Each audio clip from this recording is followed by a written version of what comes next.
Good morning, everyone. It's so nice to see so many of you here today, and I welcome all of you here in the Hondo and those of you who are tuning in on the internet. Welcome to all of you, and we have some special visitors also today. Welcome. Thank you to Seattle Betsuin Buddhist Women's Association for inviting me to share my appreciation for Esshin Nikko and Kakushin Nikko. You will find their biographies, brief biographies in your service program. Today is April 23rd, 2023. Before I begin my talk, I want to mention that yesterday was Earth Day. And here at Seattle Betsuin, we celebrated our Mother Earth with talks on the Kubota Gardens.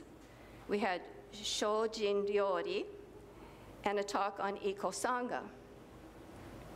The talks concluded with an excellent vegetarian luncheon generously prepared by Reverend Taijo Imanaki from Koyasan Buddhist Temple, and he had help from several of his Koyasan members. The special takikomi gohan and miso shiru was delicious. Thank you, Leonora, and the presenters, and of all of you who helped organize and prepare and participate in the event yesterday. Of course, special thanks to Mother Earth and Amida for allowing us to take part in Earth Day. To begin my talk, which I've entitled, Grains of Rice Saved, please join me in Gassho for a reading from the collected works of Shinran, Volume 2. In Shin, our encounter with the teaching of liberation by Amida is seen as a result of the long relationships established with us from the distant past. Namo Amida Butsu. Namo Amida Butsu. Namanda Butsu. Namanda Butsu.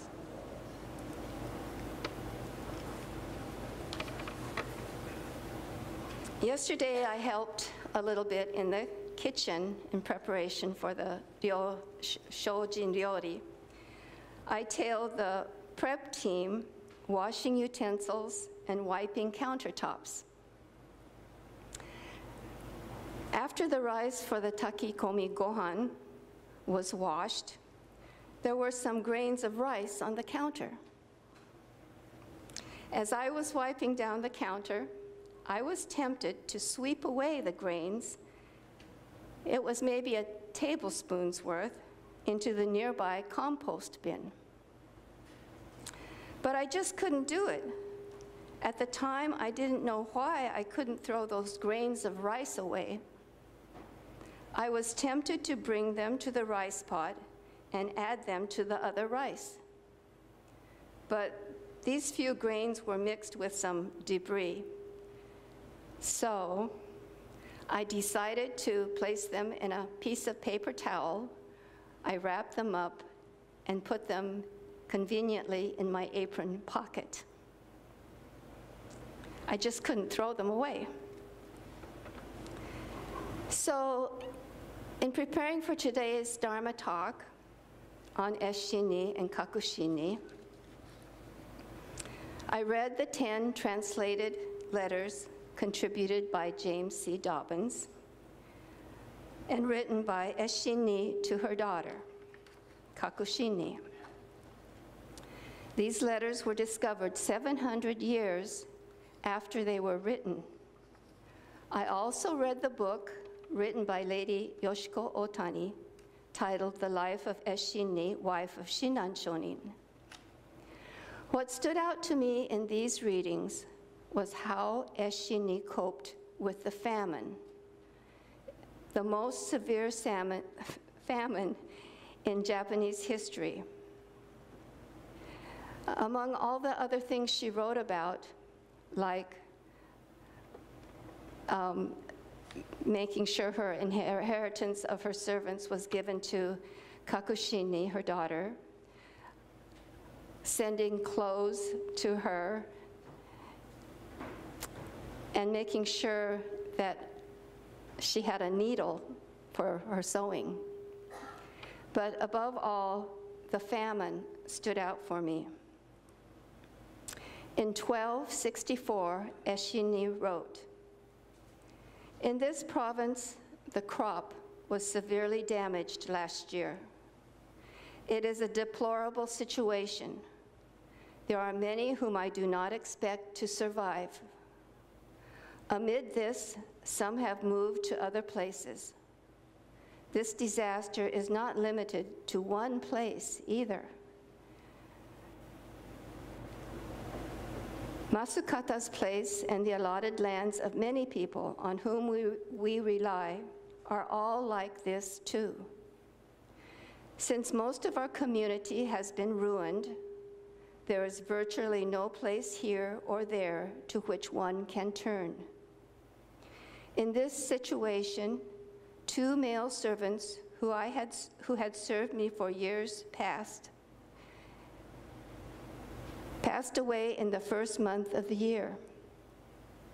I do not know what to do to grow things, so this world seems less and less dependable."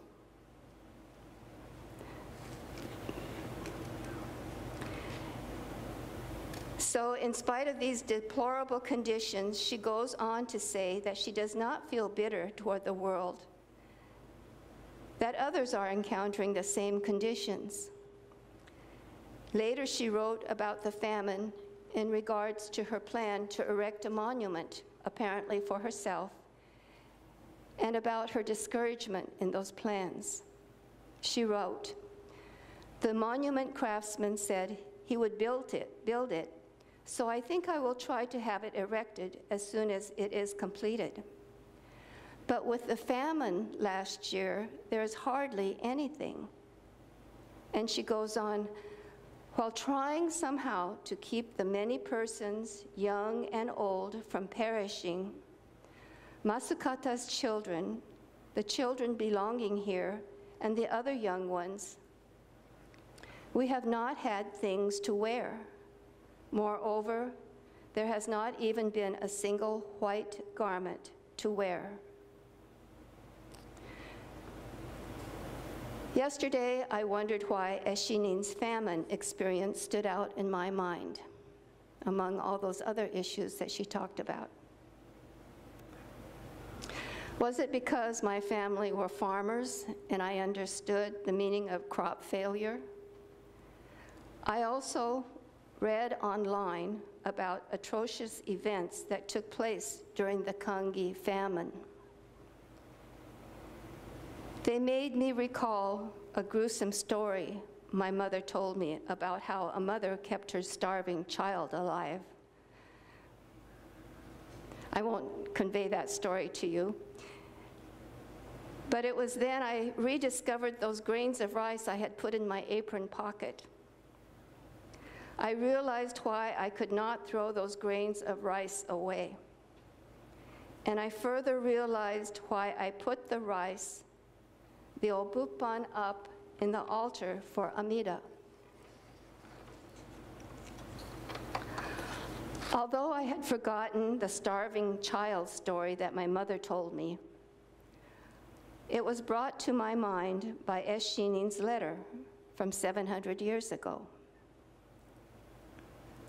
I take rice for granted every day. Eshinin's letters made me realize that rice is not only a staple of life, it is life. Shakyamuni Buddha's life was saved by rice. Rice represents life.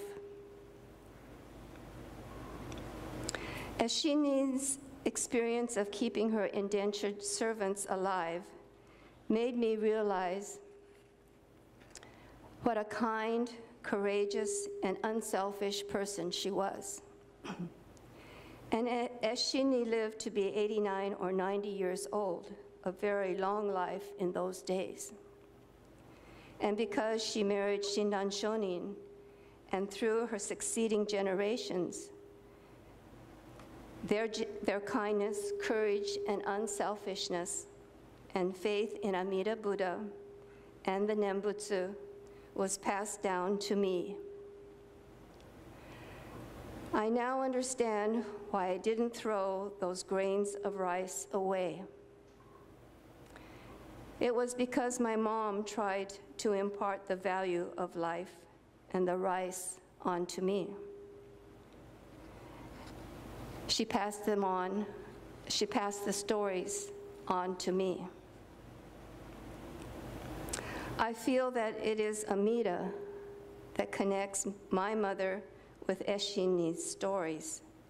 It is through Eshini's letters to her daughter, Kakushini, that she imparted her values to her. Letter writing and sending letters was very precious in those days, often written in dim light. Few people were literate. Delivery of letters was uncertain, taking many days, if delivered at all. Today, our letters are usually in the form of instantaneous texts. Actual letter writing and letters are becoming precious again. How amazing those 10 letters survived now over 750 years. I would like to add a footnote about the Kangi famine. According to Wikipedia, it occurred from 1229 to 1232. These dates do not make sense with the dates of the letters that Eshini wrote to Kakushini. Kakushini would have been only 5 or 6 years old during those years, her year of birth being recorded as 1224. Recovery of the Kangi famine probably took many years. It was a worldwide famine caused by a volcanic eruption, so it caused strange weather occurrences. Plus, government management was poor and crimes of desperation took place. The famine caused families to be ripped apart, becoming unstable socially and economically for 400 years. So the effects of the famine still might have been felt in 1264. But fortunately for Jodo Shinshu, Eshini, and Kakushini survived, and their values of kindness, courage, and selflessness survives with the Buddhist Women's Associations. Thank you to the members of Seattle Betsuin Buddhist Women's Association for all your varied work to support our temple and to keep the Nembutsu alive, and for all of you for becoming or continue to become members. Please join me in Gassho once again for the reading from Volume 2 of the collected works of Shinran. In Shin, our encounter with the teaching of liberation by Amida is seen as the result of the long relationships established with us from the distant past. Namo Amida Butsu. Namo Amida Butsu. Namo Amida Butsu. Namo Amida Butsu. Namo Amida Butsu.